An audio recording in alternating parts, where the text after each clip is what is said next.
Assalamualaikum warahmatullahi wabarakatuh.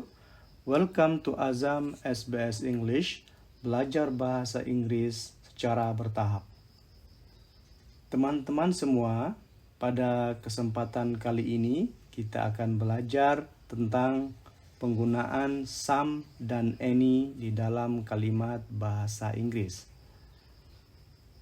Kapan kita menggunakan some dan any?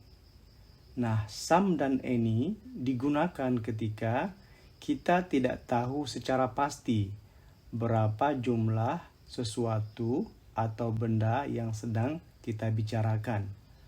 Some dan any sendiri artinya adalah beberapa.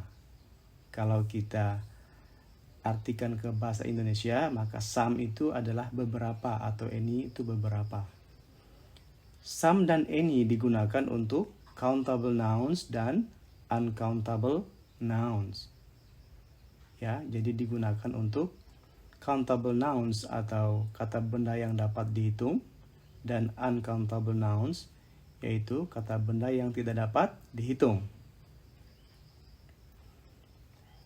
Some digunakan untuk countable dan uncountable nouns. Contoh daripada countable nouns yaitu book, pen, table, paper, dan lain sebagainya. Jadi, kata benda yang dapat dihitung itu adalah buku, pulpen, meja, kertas, dan lain sebagainya. Lalu kemudian, uncountable nouns, yaitu kata benda yang tidak dapat dihitung. Misalnya, water, sugar, tea, coffee, dan lain sebagainya. Yaitu air, gula, teh, kopi, dan lain sebagainya. Ini merupakan uncountable nouns atau kata-kata benda yang tidak dapat dihitung. Some selalu digunakan untuk kalimat positif. Jadi berlawanan dengan any. Kalau any selalu digunakan untuk negatif, sedangkan some selalu digunakan untuk kalimat positif. Misalnya, I have some books in my bag. I have some books in my bag. Di sini, some diikuti oleh kata benda yang dapat dihitung atau books adalah kata benda yang dapat dihitung. Maka ketika book itu diikuti oleh some, maka ditambah dengan s di sini karena book adalah kata benda yang dapat dihitung, maka ketika dimasuki oleh some, maka dia ditambah dengan s di ujungnya. Ya, jadi menjadi I have some books in my bag. I have some books in my bag. Artinya adalah saya punya beberapa buku di dalam tas saya.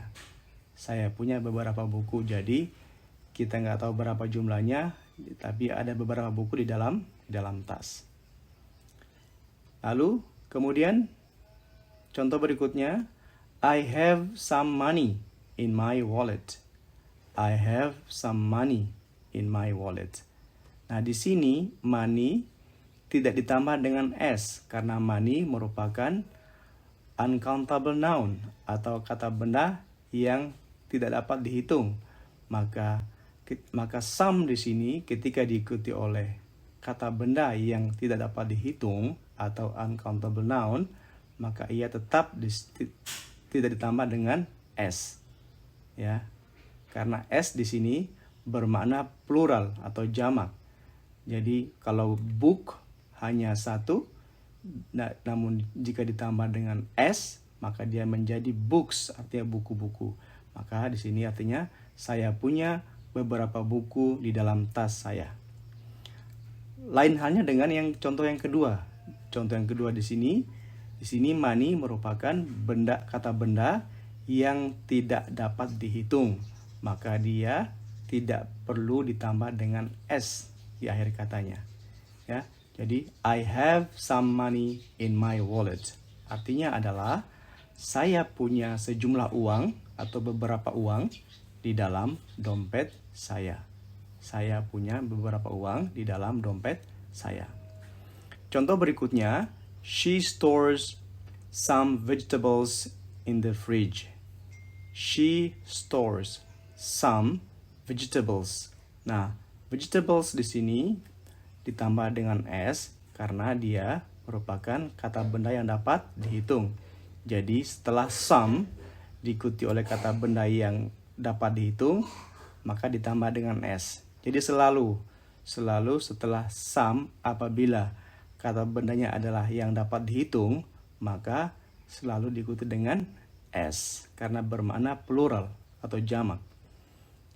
Artinya adalah dia, yaitu perempuan ya, she adalah perempuan, dia menaruh beberapa sayur di dalam kulkas. Dia menaruh beberapa sayur di dalam kulkas. Itu maknanya. Jadi some di sini digunakan atau selalu digunakan untuk kalimat positif. Kemudian some juga digunakan untuk menawarkan atau meminta sesuatu dalam bentuk bertanya. Ya, dalam bentuk bertanya. Contohnya adalah, could you lend me some money? Could you lend me some money? Bisakah kamu meminjamkan aku sejumlah uang? Could you lend me? Bisakah kamu meminjamkan aku sejumlah uang? Nah, some di sini diikuti oleh money. Money adalah kata benda yang tidak dapat dihitung, maka tidak perlu ditambah dengan s di akhir katanya. Jadi, could you, bisakah kamu, lend me, meminjamkan aku, some money, sejumlah uang atau beberapa uang.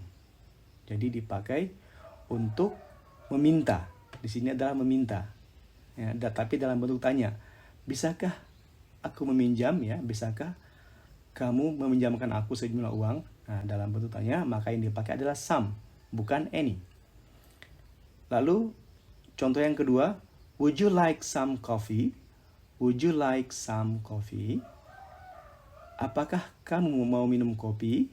Nah, di sini merupakan penawaran, yaitu menawarkan kopi. Jika kita menawarkan, maka yang dipakai adalah some, ya. Karena kita menawarkan, maka kita pakai kata some, maka kita pakai some. Would you like some coffee? Apakah kamu mau minum kopi? Ya, pakai some. Berikutnya, kita sekarang melangkah untuk penggunaan kata any.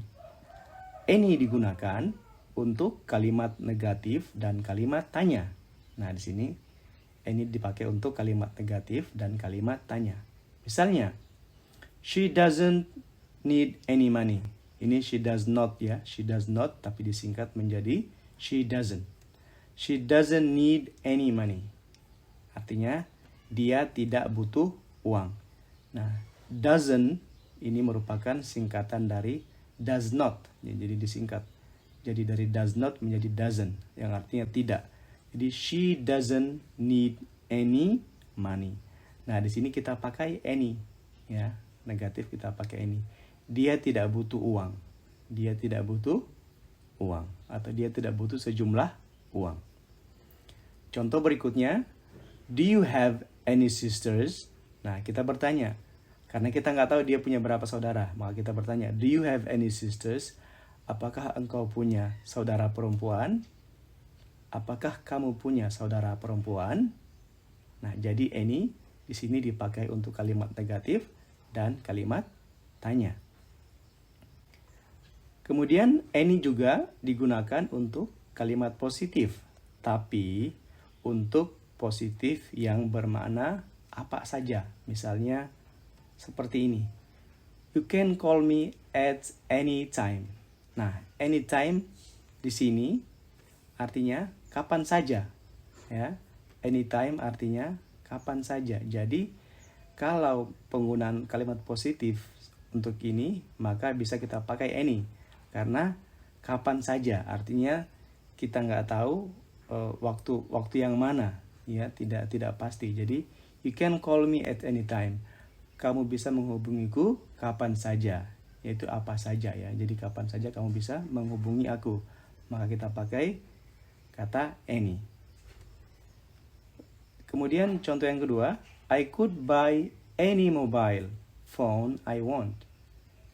Saya bisa beli HP apa saja yang saya mau. Jadi di sini any artinya any mobile phone artinya HP apa saja. Entah HP. Jadi saya bisa beli semua HP. Ya, tapi di sini kita tidak terangkan berapa jumlah HP itu. Jadi cukup pakai any. Artinya HP apapun saya akan beli, ya. Saya bisa beli. Nah, kita pakai any. Kita tidak pakai some di sini karena di sini any bermakna apa saja, ya, bermakna apa saja. Nah, kalau ini anytime kapan saja. Di sini any mobile jadi HP apa saja. Ya, demikian ya. Jadi any itu dipakai untuk positif tapi yang bermakna apa saja, kapan saja dan mana saja. Nah, kita telah sampai pada penghujung pelajaran. Semoga pelajaran yang singkat tadi dapat kita pahami. Dan terima kasih telah menonton. Thanks for watching and see you next time.